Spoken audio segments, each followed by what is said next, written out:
Pronto. Já vi.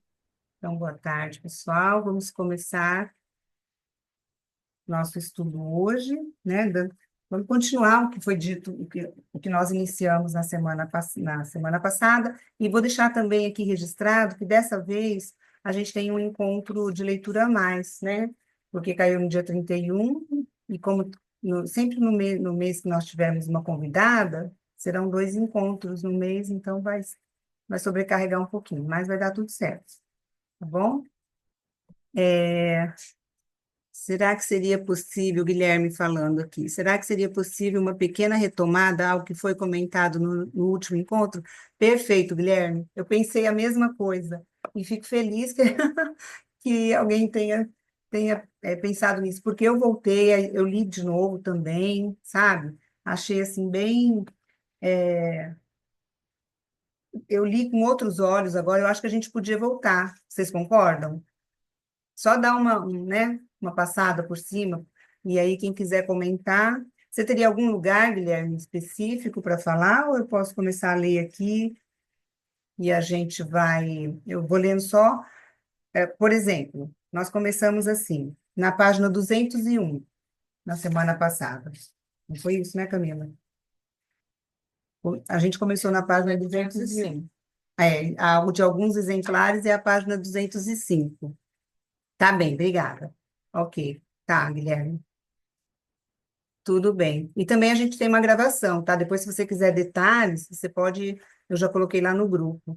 Mas eu vou dar uma recapitulada aqui. A gente começou na página 201, a morte de Deus, né? Aí a gente foi lendo, né? A gente falou sobre o simbolismo sexual, né? A significação originalmente sexual. Nós lemos citamos o Sperber, né, que fala das palavras com presumida significação original, né, e aí a gente não aprofundou nisso porque é, Lacan, ele, ele fala assim, quer ver? Refutar, deixa eu ver aqui, a forma sublimada, né, de uma forma sublimada. Aí depois a gente falou do campo da significação da palavra, né, cuja significação era primitivamente sexual, né, não está recoberto completamente, diz Lacan, no fim das contas, a noção de raiz e radical, ou que seria uma vinculação constitutiva na linguagem humana a um sentido. Então, a gente teve, né, assim, focado mais nesse sentido. Que sentido é esse que Lacan estava falando, né? Ele questiona esse sentido do Sperber, da palavra. Aí nós fomos para frente, a gente leu sobre a noção de raiz, que também está na página 202, né? Aí, entre aspas, Lacan fala que é das mais fugidias, é uma ilusão ligada ao desenvolvimento significativo da linguagem, diz Lacan, né? Isso não quer dizer que observações de Sperber não tenham interesse, ele disse também, né? As palavras de origem sexual têm interesse, mas é diferente. O Freud e o Lacan, né, distinguem bem a função do significante e a criação da significação, pelo emprego metonímico e metafórico dos significantes. Então, por isso que é diferente, tá? Aí a gente foi para frente ainda um pouquinho, nós falamos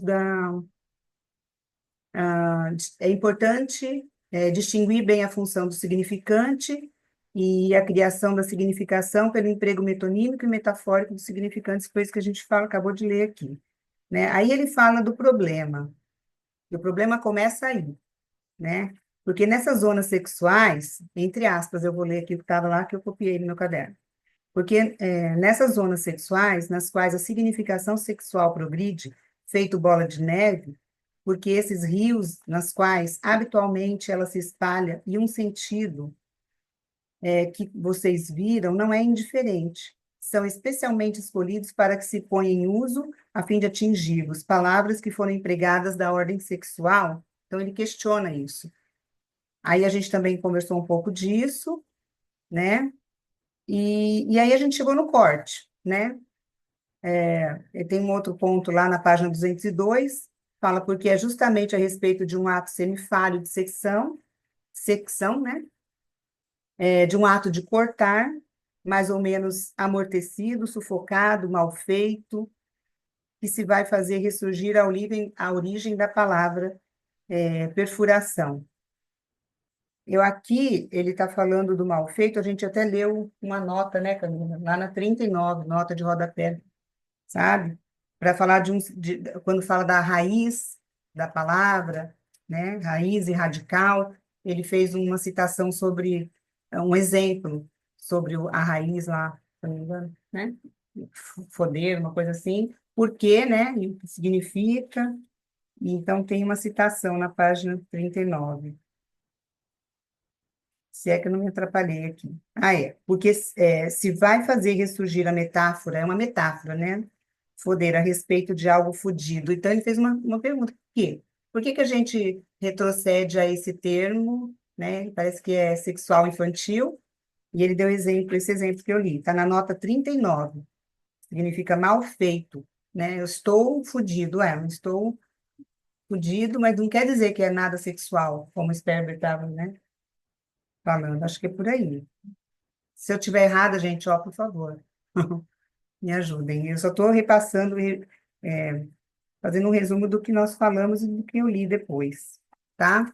E aí foi para frente, né? A gente falou da evolução diacrônica, dos empregos da linguagem e das referências sexuais, né? Para utilizar no emprego metafórico, tá?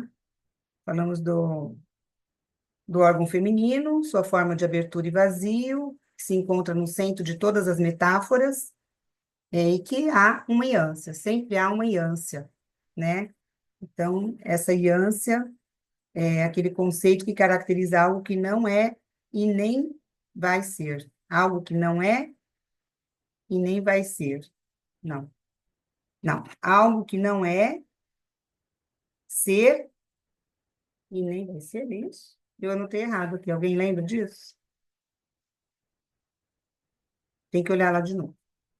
Enfim, o que que é a iância? A iância é um intervalo é, entre o que não existe e o que está prestes a existir.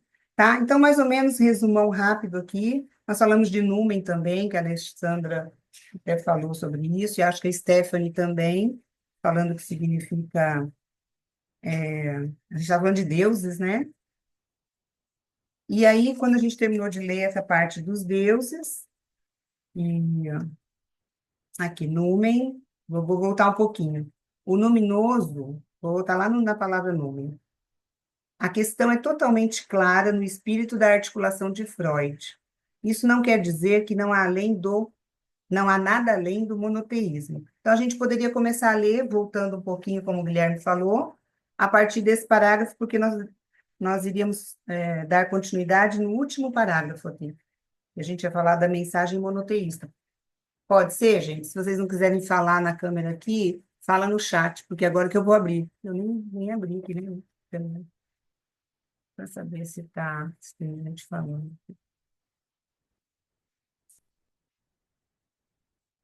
Vou olhar aqui as mensagens agora, porque a Camila vai olhar para a gente.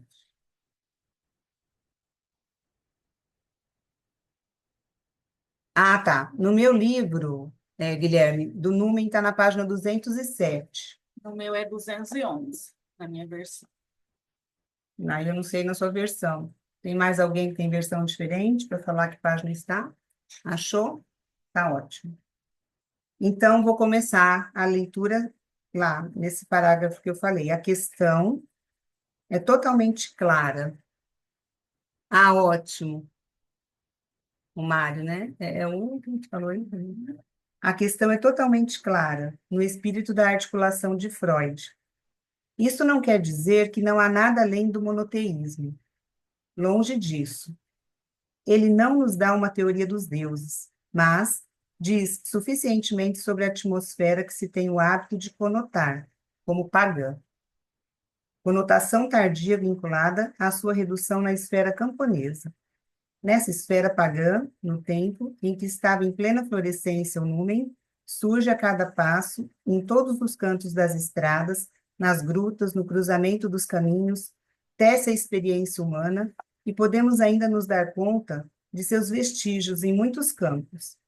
Isso é algo que constitui um contraste em relação à profissão de fé monoteísta.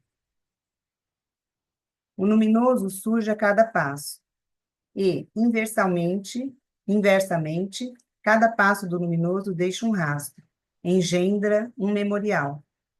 Não é preciso muito para que um tempo se erga, para que um novo culto se instaure. O luminoso pulula e age por toda parte na existência humana. Tão abundante, aliás, que algo de dominação deve finalmente manifestar-se, por meio do homem que não se deixe transbordar. Tem alguém falando aí?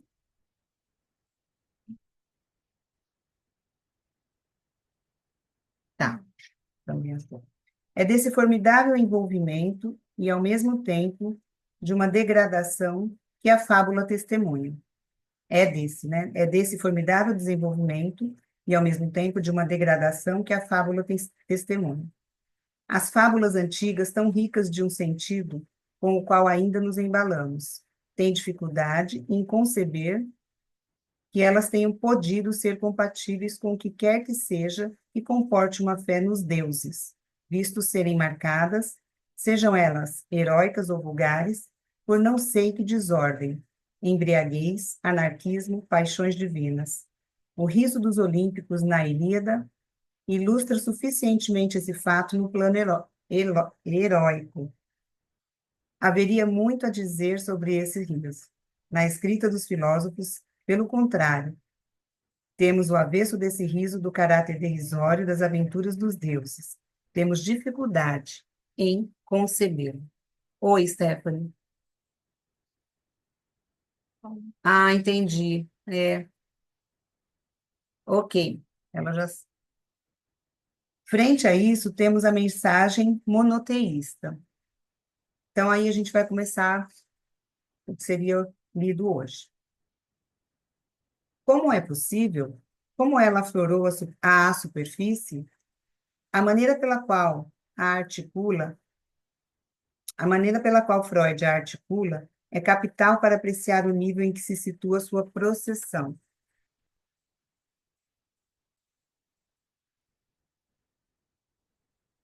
Para ele, tudo repousa na noção de Moisés, o egípcio, e de Moisés, o midianita. Creio que para um auditório como o de vocês, de 80% de psicanalistas, vocês devem saber esse livro de cor. Moisés, o egípcio, é o grande homem, o legislador, e também o político, o racionalista, aquele cuja via Freud pretende descobrir no aparecimento histórico do século XIV, antes de Cristo, da religião de Acarrenaton, acho que é assim que fala, atestada pelas descobertas recentes. Esta promove um unitarismo da energia, simbolizada pelo órgão solar, de onde se irradia e se espalha sobre o mundo.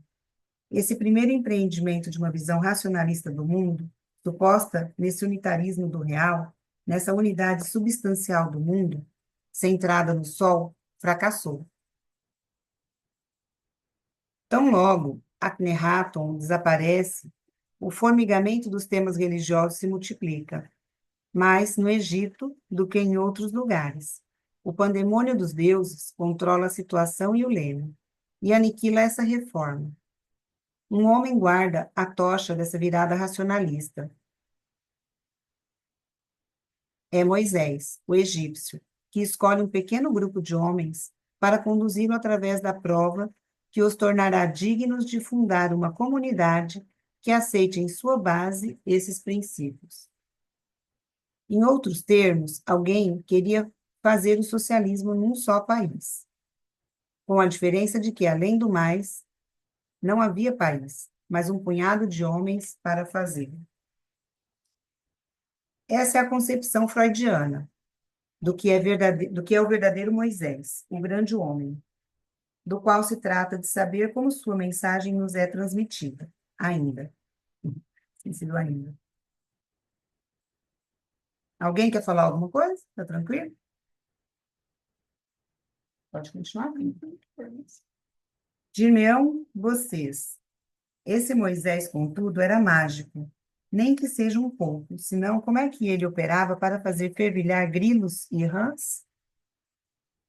Isso é problema dele, não é uma questão essencial do ponto de vista que nos ocupa de sua posição religiosa. Deixemos de lado o emprego da magia. Ela, aliás, nunca o prejudicou aos olhos de ninguém. Ao lado havia Moisés, o midianita, o genro de Jetro, que Freud chama também de o de Sinai, de Horeb, e cuja figura, ensina-nos ele, foi confundida com o do primeiro. É aquele que ouve surgir da sarça ardente a fala decisiva, que não poderia ser evitada como faz Freud. Eu sou. Não como toda a gnose cristã tentou fazer com que o ouvissem, introduzindo-nos por meio disso em dificuldades referentes ao ser que estão longe de acabar, e que talvez não deixaram de comprometer a tal da exegese, aquele que é, mas eu sou o que sou, isto é, um Deus que se apresenta essencialmente como escondido. A gente entendeu aqui, será que? Não é nem que entendeu, eu estava aqui pensando. O Lacan explicou também na aula passada que ele ia começar a falar para um público católico, né, sobre a psicanálise. E aí ele ia usar, assim, o discurso dele, né, que nós lemos. E aí ele ia começar a falar, eu acho que também ficou para trás, deixa eu pegar aqui, das verdades religiosas, né? E aí ele falou assim, aqui um pouquinho na página 205, um pouquinho, duas folhas antes, aqui, duas páginas antes.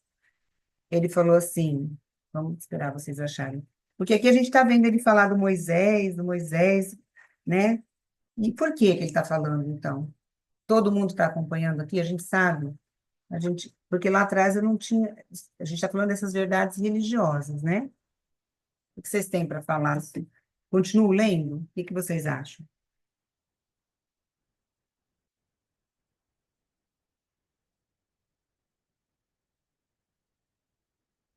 Oi, tem Pode alguém repetir a aí? pergunta, por favor? Alô?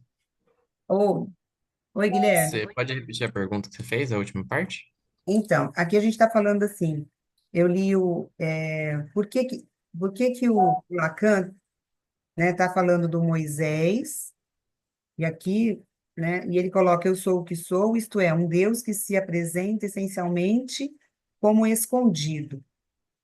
Esse Deus escondido é um Deus ciumento. Aí eu vou continuar a leitura, mas aí eu lembrei que lá atrás, o Lacan fala que ele está falando para um público lá na universidade em Bruxelas, né? Um público que é acadêmico, um público que é católico. E aí ele fala assim, que ele vai falar lá das verdades religiosas, está aqui na página 205. E aí, um pouquinho para cima, ele fala que ele vai se referir em Freud à função do pai. Será que é por isso?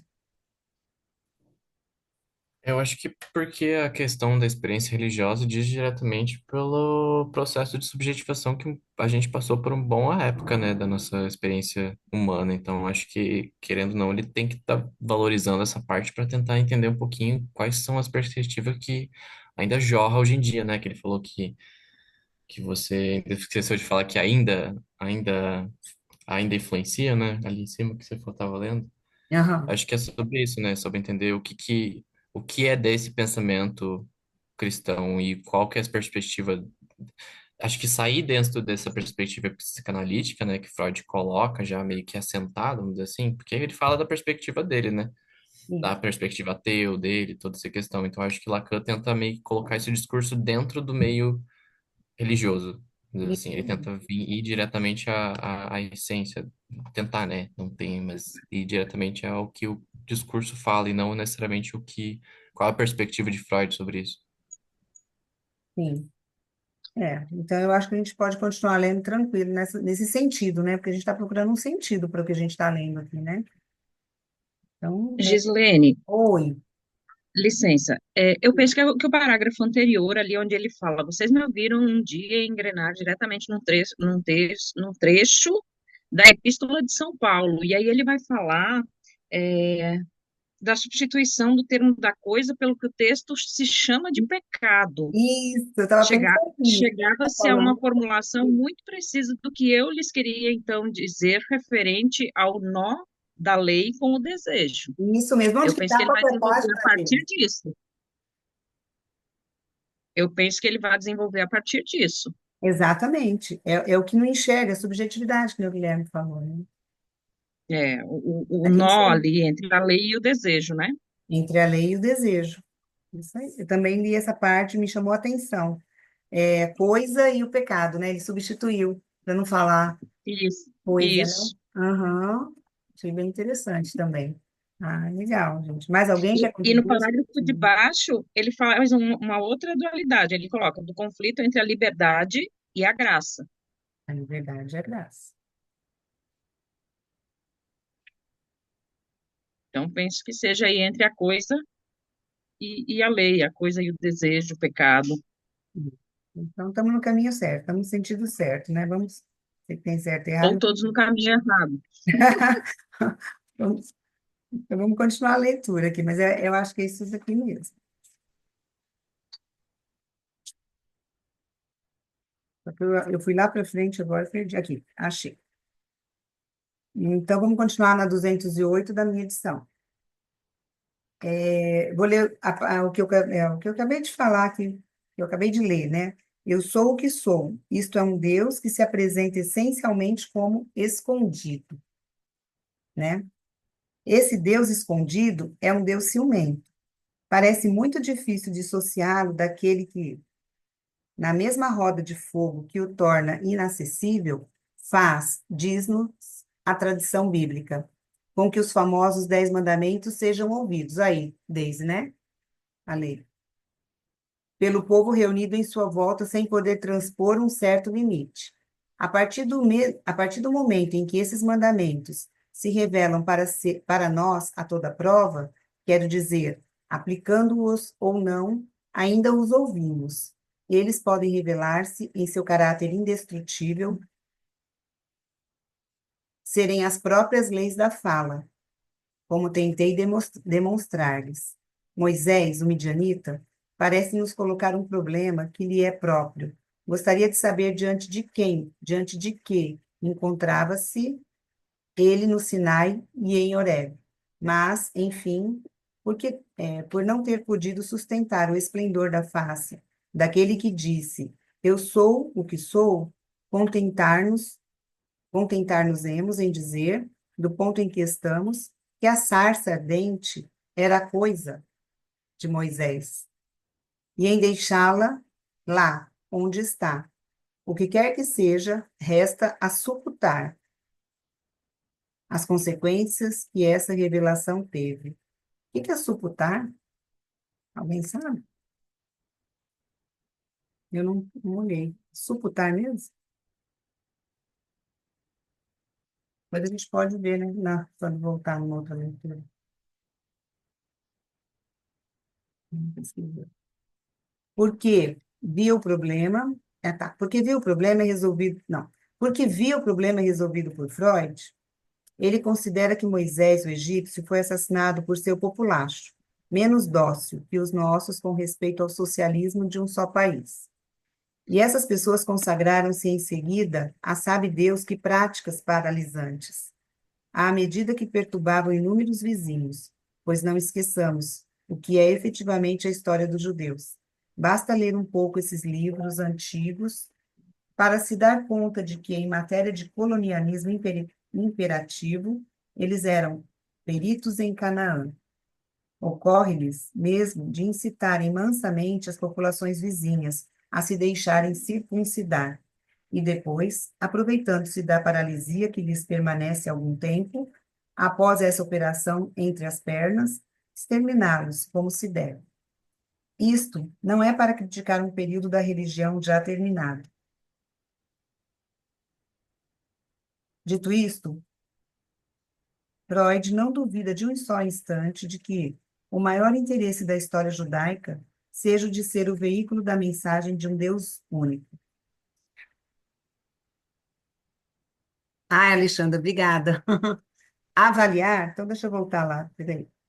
O que quer que seja, resta a avaliar as consequências que essa revelação teve. Ah, muito obrigada. Soa diferente, né? Pelo menos para mim. Amiga, você quer continuar lendo? Eu vou ver o que estão falando aqui no. É, dá para entender, né? Quando dá para entender quando bota o avaliar, Avaliar. né? É, dá para entender. Só vou ver aqui o que que estão falando. A Camila vai continuar lendo. Obrigada. Porque viu o problema resolvido por Freud. Ele considera que Moisés, o egípcio, foi assassinado por seu populacho, menos dócil que os nossos com respeito ao socialismo de um só país. E essas pessoas consagraram-se em seguida a sabe Deus que práticas paralisantes, à medida que perturbavam inúmeros vizinhos, pois não esqueçamos o que é efetivamente a história dos judeus. Basta ler um pouco esses livros antigos para se dar conta de que, em matéria de colonialismo imperativo, eles eram peritos em Canaã. Ocorre-lhes mesmo de incitarem mansamente as populações vizinhas a se deixarem circuncidar. E depois, aproveitando-se da paralisia que lhes permanece algum tempo após essa operação entre as pernas, exterminá-los como se deve. Isso não é para criticar um período da religião já terminado. Dito isso, Freud não duvida um só instante de que o maior interesse da história judaica seja o de ser o veículo da mensagem de um Deus único. Eis, portanto, em que pé estão as coisas. Temos a dissociação entre o Moisés racionalista e o Moisés inspirado, obscurantista, do qual pouco se fala. Porém, fundamentando-se no exame dos vestígios da história. Freud só pode encontrar a via motivada para a mensagem de Moisés racionalista na medida em que essa mensagem transmitiu-se na obscuridade. Isto é, que essa mensagem encontrou-se vinculada, no recalque, ao assassinato do grande homem. E é precisamente por meio disso que pode ser vinculada, conservada num estado de eficácia que podemos medir na história.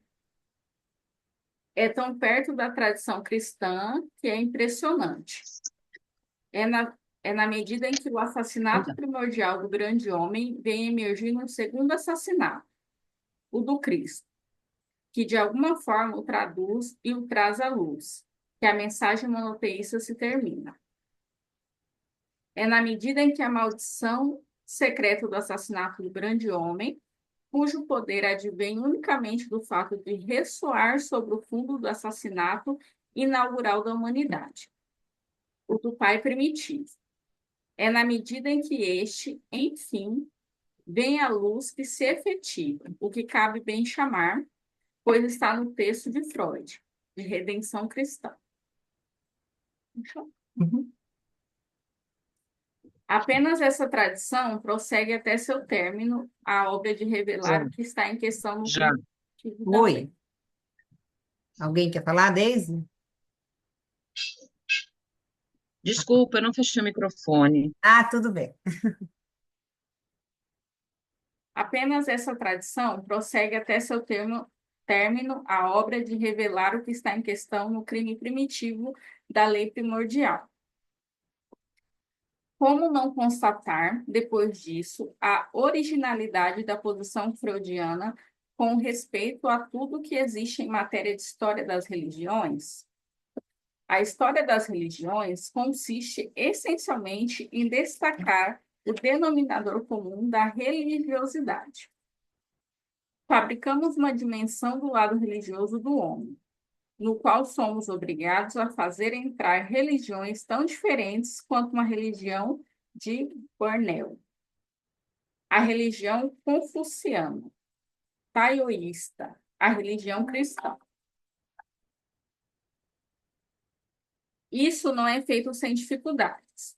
se bem que quando se dedica a tipificações, não há razão alguma para se chegar a alguma coisa.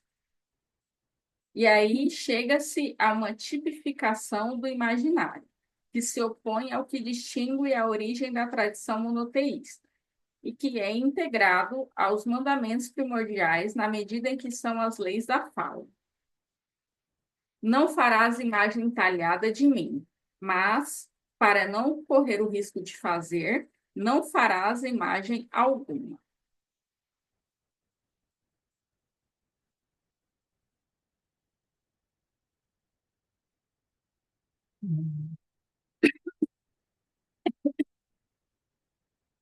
E já que aconteceu de eu lhes falar da sublimação primitiva da arquitetura, diria que se coloca o problema desse templo destruído, do qual não resta vestígios. Aqui simbólica particular, aqui precaução, aqui disposições excepcionais, ele respondia para ser reduzido até seu ângulo mais recôndito. O que quer que seja sobre as paredes desse vaso que pudesse fazer ressurgir, e Deus sabe como é fácil. A imagem dos animais, das plantas e de todas as formas que se delineam nas paredes da caverna. Esse templo, com efeito, não devia ser senão o envoltório daquilo que se encontra no âmago, a Arca da Aliança, ou seja, o puro símbolo do pacto, do nó entre aquele que diz, eu sou o que sou, e dá os mandamentos e o povo que os recebeu, para que entre todos os povos esteja marcado aquele que possui as leis sábias e inteligentes. Como devia ser construído esse templo para evitar todas as armadilhas da arte? Isso não pode ser resolvido por nós, por nenhum documento, por nenhuma imagem sensível. Deixo aqui a questão em aberto.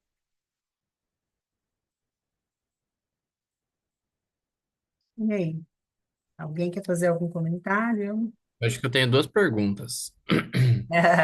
Vamos jogar. Parte, Como é que eu saio? Deixa ali no que ele fala, e aí chega-se a uma tipificação do imaginário, que se eu... opõe ao que se distingue da origem da tradição monoteísta, e que é integrado aos mandamentos primordiais à medida em que são as leis da fala, tá?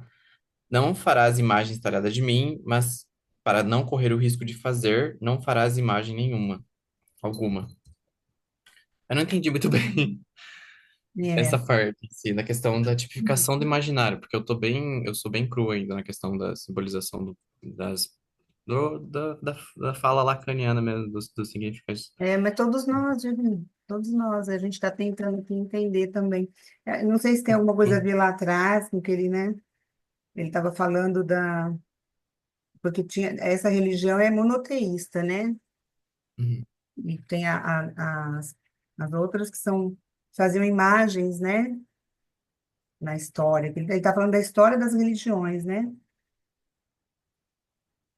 Hum. Na lei dos mandamentos aqui também, né?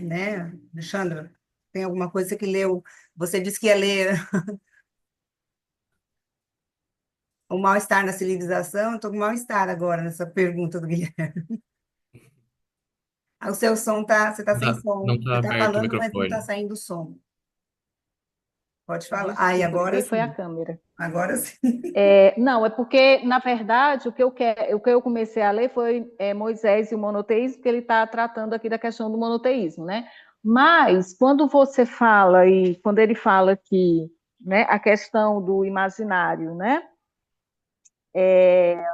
A gente pensar que imaginário é sentido, né? Imaginário é sentido, né? Tá ligado à imagem e tal, mas não é nem imaginação nem imagem, é sentido. Ora, o que é a religião monoteísta? Ou o que são as religiões, né? Se não aquilo que dá sentido, né? Então, se você está aí no campo da religião, você está no campo do sentido, né? Até sábado a gente estava nessa discussão lá no seminário 11, né? Sobre essa questão. Quem procura Deus procura o sentido, né? Alguns que procuram, que são religiosos, até procuram a psicanálise, mas aquele que é religioso mesmo, né? De ir à igreja sábado, domingo, grupo de oração e tudo mais, ele não procura o psicanalista, né? Porque ele procura a resposta, o que foi dele é para Deus. E ele, vamos dizer que ele supõe respostas. Ele supõe respostas, né? Ele acha que ele é respondido, isso aqui aconteceu porque eu procurei uma resposta e recebi, né? Então isso é do nível do imaginário, né? Acho que em relação a essa questão do imaginário, a religião mostra isso, né? Que a pessoa ali o sujeito está ali dentro no imaginário, no sentido, No melhor sentido. dizendo. E Lacan já Eu fala acho que é ao interessante contrário, chamar né? imaginário do sentido. Não sei se eu Lacan, te respondi. Sim, na verdade, assim, não é estar só no sentido, é estar no sentido, no duplo sentido e no não sentido, que é é, imaginário, simbólico e real, no né? caso, e Que é o que além do ele vai sentido, trabalhar né? no final. É, É, né? Porque ele fala lá atrás que a porque, gente leu da bom, Yance, lá né? na. Lembra que ele falou da Yance agorinha, do vaso? Não tem Hum, sentido, né? Porque é tudo tão aberto, sem, né, vazio. Se der sentido, que nem você falou, na religião, não precisa procurar realmente a psicanálise, né? Eu acho que a gente está falando a ética da psicanálise, É, a ética do desejo, é, você não vai alcançar o sentido. é. Eu Porque estou não te é só falando isso, isso, né? é, Ele tá falando aqui de real simbólico. sim, Ele pode está continuar. falando aqui de real simbólico imaginário, ainda não enodados, mas já existente. Isso. Então, ele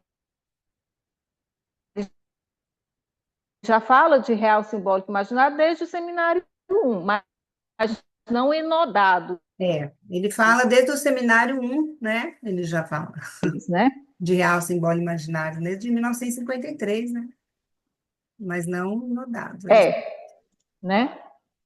Pois é, então, mas eu acho que essa relação aí entre a religião e o imaginário está nessa questão. E acredito. Alexandre, o seu som está cortando. Para você está também? Parece que ela congelou. que ela parou de falar. Parou, né? Mas eu acho que é isso, Guilherme. A gente pode continuar, porque também é complicado entender, sabe? A gente tem que ir É, lendo, fazendo as questões. eu acho que me pegou essa coisa. Eu entendi, eu acho que não entendi, né? Mas deu para dar uma clareada no sentido da questão da estruturação da fala, né? Ali que ele fala da questão que é integrada aos mandamentos primordiais à medida em que são leis da fala, nesse sentido, acho que do significante, da questão da completude quando ele fala, não farás imagem tarará de mim, mas para não correr o que isso de fazer, não farás imagem alguma. Eu acho que é sobre essa posição do religioso, né? No sentido de, tipo, você não vai ver essa falta, essa ânsia, como é que fala? Não é ânsia, é iância, E essa ânsia. ânsia.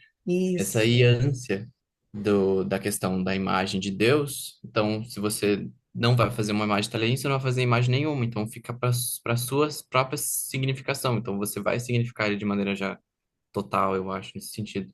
E Eu acho daí, que acho que por isso que eu fiquei meio interessado no sentido do final, que ele fala como deveria ser construído esse templo para evitar todas as armadilhas da arte. Que eu acho que é sobre isso também, nesse sentido, tipo, como vai se vamos. estruturar esse simbolismo, essa forma de se relacionar com a religião, de maneira que essa falta de sentido não apareça. Uhum. Quer continuar lendo, Guilherme, para você entender melhor? Pode continuar. Depois dessas armadilhas da arte, né, Camila? Pode ser. Pode? Então vamos lá, gostei. Deixa aqui em aberto. Ouvi a sua voz. O que está em questão é que Freud, quando nos fala do tema da lei moral em Moisés e o monoteísmo, o integra plenamente em uma aventura que só encontrou, escreve ele textualmente, seu pleno desenvolvimento e acabamento na trama judaico-cristã. Com respeito às outras religiões, que ele qualifica vagamente de orientais, fazendo alusão, penso eu, a toda uma gama Buda, Lao Tse e muitas outras. Elas nada mais são, diz ele, com uma ousadia perante a qual só nos resta inclinar-nos, por mais aleatória que pareça, do que o culto ao grande homem. E desse modo as coisas permaneceram no meio do caminho, mais ou menos abortadas, né? É, Abortadas, aquém do assassinato primitivo desse grande homem. Não estou absolutamente subscrevendo isso, mas na história de Buda haveria muitas coisas onde se poderia se reencontrar, legitimamente ou não, o esquema de Freud, que é por não ter levado o desenvolvimento do drama até o fim, ou seja, até o termo da redenção cristã, que essas outras religiões pararam nesse ponto. Porém, é inútil dizer-lhes que esse cristocentrismo singularíssimo é no mínimo surpreendente na escrita de Freud. Para que ele deixe de se deslizar nisso quase sem se dar conta, é preciso, de certo, que ele tenha alguma razão para tal. Seja como for, ei-nos trazido de volta ao que para nós é continuação do caminho. Para que algo da ordem da lei seja então veiculado, é preciso que passe pelo caminho traçado pelo drama primordial articulado em Totem e Tabu. Deixa eu marcar essa parte. Ou seja, o assassinato do pai e suas consequências, assassinato na origem da cultura, dessa figura da qual não pode deveras nada dizer. Temível, temida assim como incerta, a passagem do personagem onipotente, semi-animal da ordem primordial, morto pelos seus filhos. Em seguida, a articulação na qual não se detém suficientemente, se instaura um consentimento inaugural, que é o tempo essencial na instituição dessa lei, quando a qual quanto a qual toda a arte de Freud será de vinculá-la ao assassinato do pai, identificá-la a ambivalência que então funda as relações do filho com o pai, isso é, ao retorno do amor após o efetuado o ato.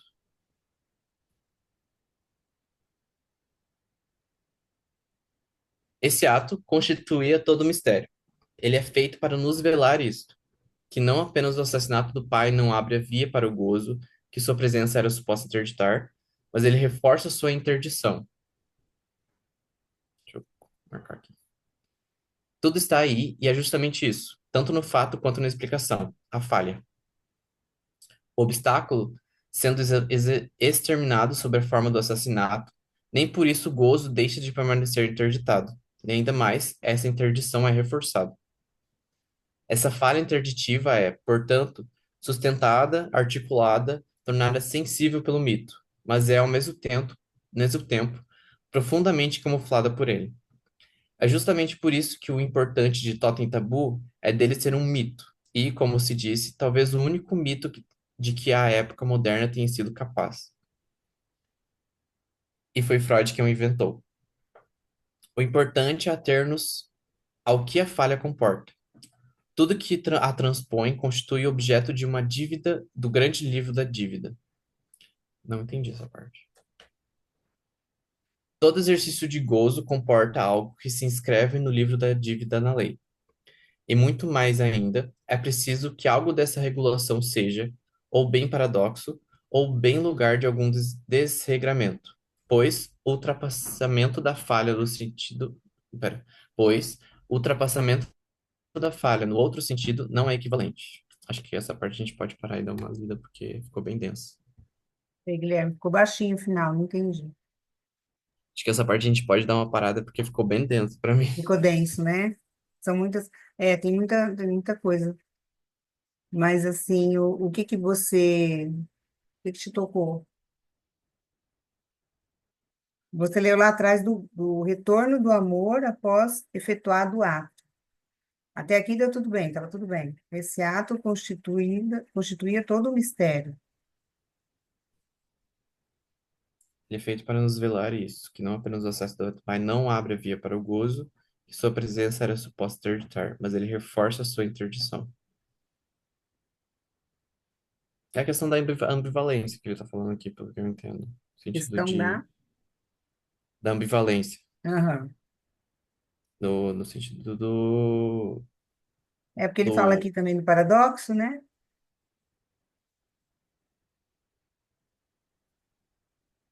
Ele fala que é Eu só não muito entendi essa mais. parte ali. tudo está aí e é justamente isso, tanto no fato quanto na explicação, a falha. Eu não entendi o que é a falha. Será que a falha é porque sempre tem um furo, um vazio? Eu não sei se essa linguagem agora ainda é o momento, né? Porque aqui Uhum, ele está falando que assassinou o pai, né? E não abre a via do gozo, porque é, parece que na história do Totem e Tabu, vamos voltar lá. Quando assassinou o pai era para ficar tudo bem, né? Mas parece que uhum. não aconteceu isso. Eles simplesmente tomaram o lugar do pai? Não, né? Eles se reorganizaram em torno daquilo. É. Então, mas eles tinha alguma coisa, tinha uma certa culpa, um super-eu falando alguma coisa, porque ele fala aqui na frente, no próximo parágrafo, que eu acho que é o que a Alexandra disse na vez passada, que ali, por isso que eu falei do mal-estar na civilização. Tinha certo mal-estar, eu pensei, sabe? Depois desse assassinato do pai, né? Porque esse gozo, ele fala que o assassinato do pai não abre a via para o gozo que sua presença era suposta interditar. Quer dizer, a presença do pai que era o problema. Eles pensavam, Uhum. mas o pai foi morto. Só que o assassinato desse pai não foi o suficiente. Não abriu a via para o gozo, né, desse pai, Não, fez foi interditar. Fez foi interditar. né? Por isso Fez que a foi gente tem que olhar de interditar, dentro para né? fora, né? Não de fora, Uhum. A culpa surge aí, o interdito aparece aí, né? né? E aí ele E fala isso, mas ele aí, reforça que foi interessante. não suportando, eles criam o totem, Aí que é a criação, né? né? Aham, que é, Porque por isso aí, que lá porque atrás aí, falou, né? Criou um Deus, um totem é como se fosse, né? Só que né? Cria o totem que equivale ao pai. Aí. Mas aí ele já é o quê? Ele foi esse primeiro, né? Que não era barrado, né? Que a tudo era permitido, né? Mas interessante, ele morre e aí eles elegem um totem e esse totem barra eles, os filhos, é. E aí, para né? chegar nessa É aí que falha surge, aqui, aí é que surge a culpa, aí é que surge a falta, né? É, é a- Uhum. e é disso mesmo que se trata, né? Entendi. Para falar disso, ele inventou esse mito, né? Então, exatamente. é, é, então aí se institui a lei,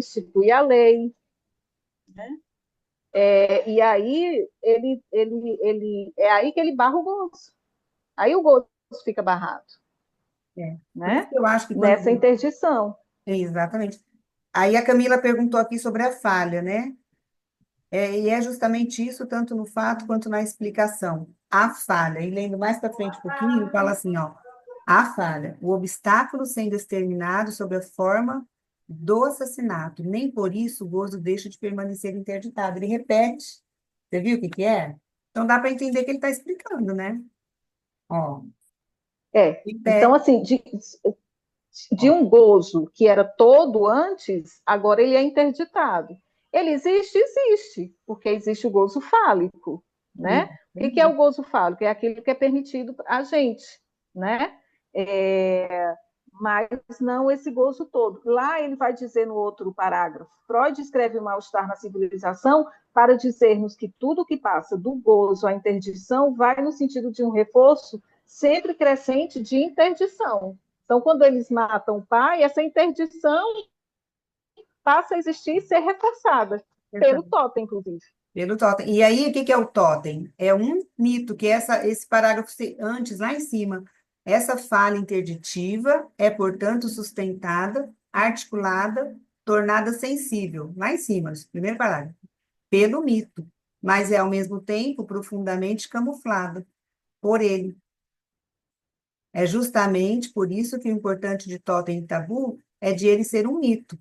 E, como disse, talvez o único mito de que a época moderna tenha sido capaz. E foi Freud quem o inventou. Aí a falha ficou mais agora, né? E aí isso que você falou, Alexandra, submeter à lei moral, porque a gente está falando de supereu, né, que está escrito aqui. Sim, é aí que surge o supereu, né?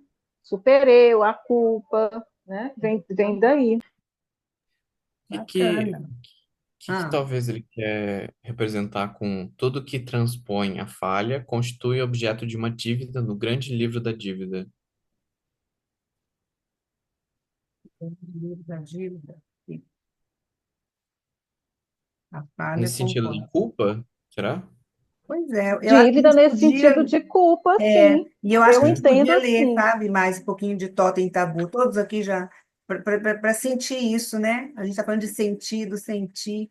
É bom dar uma voltada lá, mas eu acho que é isso mesmo. Essa dívida, né? Mas ó, quando Freud diz assim, né, no mal-estar na civilização, que é preciso a interdição para que haja civilização. É preciso que haja interdição. Uhum. Foi a neurose que criou a interdição. Foi a neurose que criou a civilização, melhor dizendo. É a Sim. interdição. Então, nessa falha aí, tudo que transpõe é objeto de dívida, né? É porque eu não posso falar muito alto aqui, mas se a gente goza um bocadinho mais, a gente sente culpa, É, né? É o que ele fala lá no início, né? Lá no começo do seminário, ainda que ele fala sobre a questão da libertinagem, que sempre vai voltar para como uma forma de. Esqueci a palavra, mas ele fala que é como se fosse a própria penitência do sujeito. é, é a penitência, a gente está bem no Isso para o contexto mesmo. neurótico, né? É o termo Para o bom. neurótico. Neurótico, sim. Gente, eu estou achando ótimo, mas temos 3 minutinhos. Eu acho que a gente podia discutir mais um pouquinho, conversar aqui sobre isso e parar aqui no Supereu para continuarmos e terminar na próxima. Agora, na próxima, o que vocês acham? Porque não vai dar tempo de ler mais muita coisa. Ou quer terminar esse último? Eu, Os dois próximos parágrafos, eu acho que Vamos, eles né? aclaram um Tá, pouco David. o que Então, a vamos gente terminar. Eu vou está ler esses dois discutindo. próximos Só dei aqui. uma olhadinha. Hã? Só dei uma olhadinha. Para mim, ele clareia mais essa Tá, questão, porque vou ler para nós. Aham. se for pelo gozo, Uhum. você precisa cair no desregramento. E ele Tá. fala lá do mandamento de que só existe um Deus, né? Não vai ter imagem de outros deuses. Isso. Vou E ler aí aqui ele então. critica Freud, que Freud vem nesse sentido, levando em consideração a religião, mas ele abre para o mito. Ele abre para o mito. Ótimo. Eu entendi dessa forma, Tá, então eu né? vou ler rapidinho Freud aqui. vem seguindo essa questão judaica, Uhum. mas ele abre para a questão do mito. E aí esse parágrafo, para mim, eu guardei ele todo aqui. Tá. Todo exercício de gozo comporta algo que se inscreve no livro da dívida na lei. Lê E para muito nós. mais ainda, Lê desde o começo, Daisy. Lê lá. Por que será o importante é que a gente ater-nos lê? ao que a falha comporta. Tudo que a transpõe constitui objeto de uma dívida no grande livro da dívida. Todo exercício de gozo comporta algo que se inscreve no livro da dívida na lei. E muito mais ainda, é preciso que algo nessa regulação seja ou bem paradoxo ou bem lugar de algum desregramento, pois o ultrapassamento da falha no outro sentido não é equivalente. Freud inscreve o mal-estar na civilização para dizer-nos que tudo o que passa do gozo à interdição vai no sentido de um reforço sempre crescente da interdição. Todo aquele que se aplica em submeter-se à lei moral sempre vê reforçarem-se as exigências, sempre mais minuciosas, mais cruéis, de seu supereu. Por que será que não ocorre o mesmo no sentido contrário? Não é absolutamente o caso, é um fato. E todo aquele que avança na via do gozo sem freios, em nome de qualquer forma que seja de rejeição da moral, encontra obstáculos cuja vivacidade, sob inúmeras formas, nossa experiência nos mostra todos os dias e que talvez não deixam de supor algo único na raiz. Algo único na raiz, ó. Até aqui que você sugeriu? eu É, acho que isso para mim, responde mesmo. exatamente, eu também vejo dessa forma. Para mim, clareou mais Que bom. É esse verdade. restinho de parágrafo aqui. Isso. Então, a gente pode parar por aqui hoje, né? E continuar Aí eu acho que no próximo nós temos convidado, não é? Deixa eu ver aqui.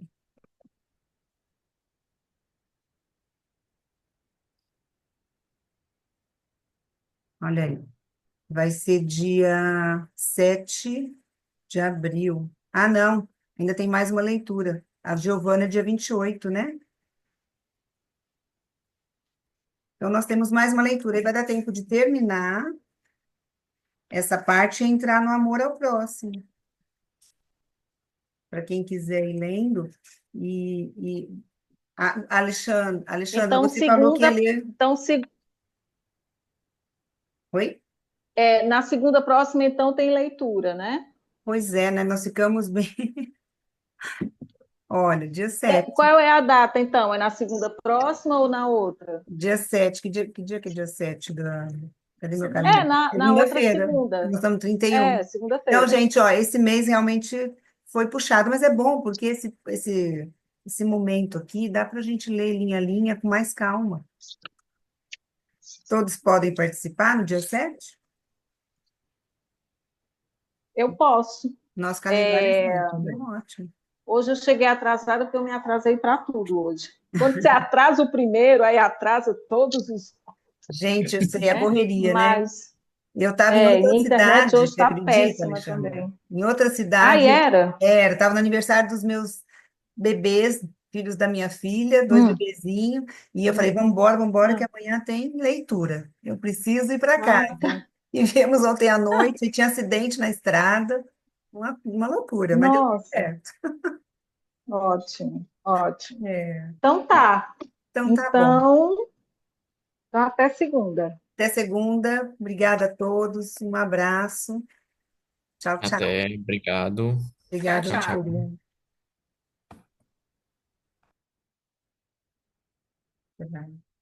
O que a gente faz aqui? Encerrar o filme.